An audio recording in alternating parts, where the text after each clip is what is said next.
अगर आप हमारे पास इंग्लिश सीखना चाहते हैं तो आपको बस इस नंबर पे फ़ोन करना है। उसके बाद हम आपका ग्रुप में नाम ऐड करेंगे और आप इंग्लिश सीख सकते हैं, जिसमें 1 महीने में आपको इंग्लिश पढ़ना सिखा दिया जाएगा। फिर आपको चाहे बिल्कुल इंग्लिश ना आती हो, आपको फिर भी इंग्लिश सिखा दी जाएगी। जल्दी से कॉल कीजिए। को कब नहीं पढ़ा जाता।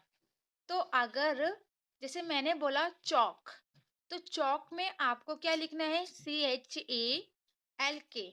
ठीक है, लेकिन आपको ये पता है कि CH को चा पढ़ रहे हैं और A को O पढ़ रहे हैं और K को हम क पढ़ रहे हैं। ठीक है, तो हमें नहीं पता कि यहाँ पर L भी लिखा जाएगा, क्योंकि यहाँ पर ल की तो कहीं बात ही नहीं हुई है, सिर्फ क की हुई है और चा की हुई है।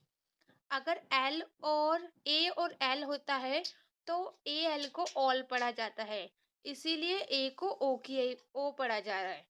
ठीक है, लेकिन कुछ ऐसी वर्ड मीनिंग है जहां पर ए को ओ नहीं पढ़ा जाता, जैसे कि हाफ हो गया, काफ हो गया, क्योंकि यहाँ पर एफ है और जहां पर एल के बाद एफ होता है वहां पर ए को ओ की मात्रा नहीं पढ़ा जाता। ठीक है, उसके बाद बाकी सभी जगह ए को ओ की मात्रा पढ़ा जाएगा अगर ए एल साथ में होगा तो, क्योंकि यहाँ पर सबके साथ ए एल है तो इसीलिए हम इसे ओ की मात्रा पढ़ रहे हैं। ठीक है, लेकिन याद रखिएगा यहाँ पर अगर ओ के बाद, यहाँ पर बाकी चीजें मैं बाद में बताऊंगी, पहले हम मेन टॉपिक पे बात करते हैं कि ए एल लिखा तो नहीं जाता, सॉरी लिखा जाता है लेकिन पढ़ा नहीं जाता है, तो हमें कैसे पता चलेगा। देखिए, अगर कहीं पर भी तीसरे नंबर पे, जैसे कि का, मैं हिंदी में बात कर रही हूँ, मैंने बोला चौक, तो एक, दूसरा ये ओ की मात्रा, तीसरा ये, कहीं पर भी तीसरे नंबर पे का की आवाज आ रही है तो आपको के से पहले एल लिखना होगा। और अगर कहीं पर भी तीसरे नंबर पे फा की आवाज आ रही है, जैसे कि हाफ, तो आ रहा है ना, तो एक तो हो गया आपका ये, दूसरा आपका ये हो गया, तीसरा ये, यानी कि तीसरे नंबर पे फा आएगा तो आपको एफ से पहले एल लिखना होगा। अगर कहीं पर भी तीसरे नंबर पे ड आएगा, जैसे कि एक, और दोनों मात्रा तो एक ही पढ़ी जा रही है ऊ, तो दो, और ये तीन। ठीक है, यानी कि यहाँ से गिनते एक, दो, तीन, तो ये भी तीसरे नंबर पे हैं, तो हम डी से पहले एल लिखेंगे। उसके बाद मैं आपको एक बार सही से लिखवा दूंगी, पहले आप इसको लिख लीजिए, फिर मैं आपको इसको अच्छे से लिखवा दूंगी ताकि आपको अच्छे से समझ में। देख रहे हैं, अगर तीसरे नंबर पे माँ की आवाज होगी, जैसे कि पाम, तो ये एक, दो एंड तीन, तो तीसरे नंबर पे यहाँ पर माँ है, यानी कि माँ की आवाज आ रही है, तो हम एम से पहले एल लिखेंगे। अगर तीसरे नंबर पे का की आवाज होगी तो हम के से पहले एल लिखेंगे। तीसरे नंबर पे फा की आवाज होगी, जैसे कि हाफ, तो हम एफ से पहले एल लिखेंगे। तीसरे नंबर पे ड की आवाज होगी तो हम डी से पहले एल लिखेंगे। तो समझ में आया कि एल को कब लिखना है, जब वो साइलेंट है लेकिन फिर भी हमें उसे लिखना होता है। तो जल्दी से इसे लिखिए, फिर मैं आपको आगे के थोड़े और रूल समझाऊंगी। ओके, हैं जो साइलेंट होते हैं उसमें से कुछ मैं आपको सिखा चुकी हूँ, जैसे कि अभी मैंने बताया एल को कब नहीं लिखते हैं।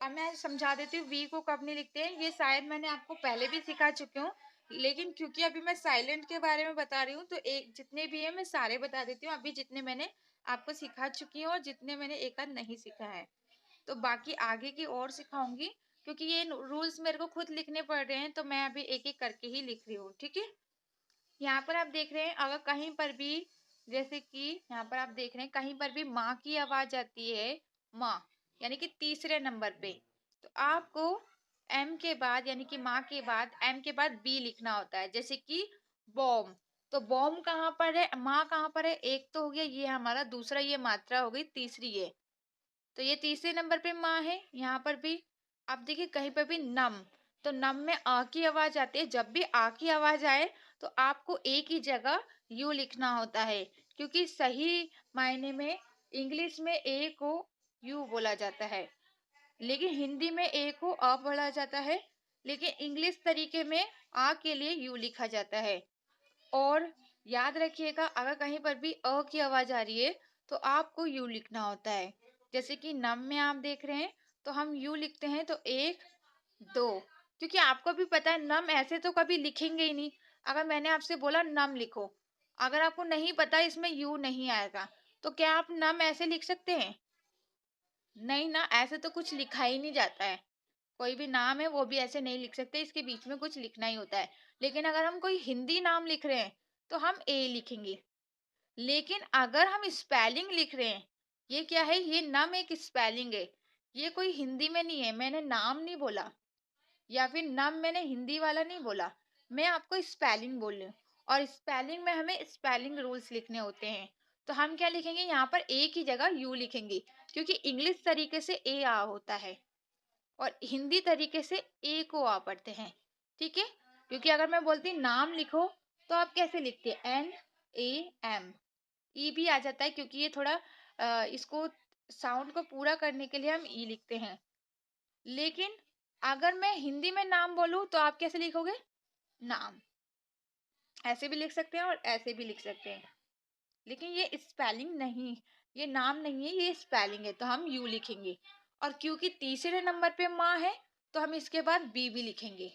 ठीक है, तो याद रखिएगा, तीसरे नंबर पे माँ आए तो उसके बाद आपको बी लिखना जरूरी है।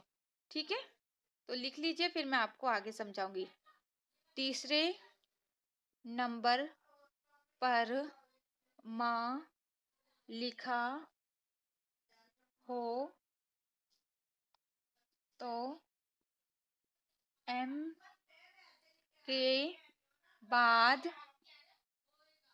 के बाद B लिखते हैं। ओके, तो जल्दी से लिख लीजिए, फिर मैं आपको आगे समझाऊंगी। ओके, अगर कहीं पर भी तीसरे नंबर पे टा की आवाज आएगी तो आपको टी से पहले, यानी कि टा के लिए टी लिखते हैं तो टी से पहले आपको बी लिखना होगा। जैसे कि डैट हो गया, डैट, यानी कि तीसरे नंबर पे टा की आ रही है। पहले एक तो ये हो गया, दूसरे नंबर पे ए की मात्रा हो गई और तीसरे नंबर पे ट हो गया।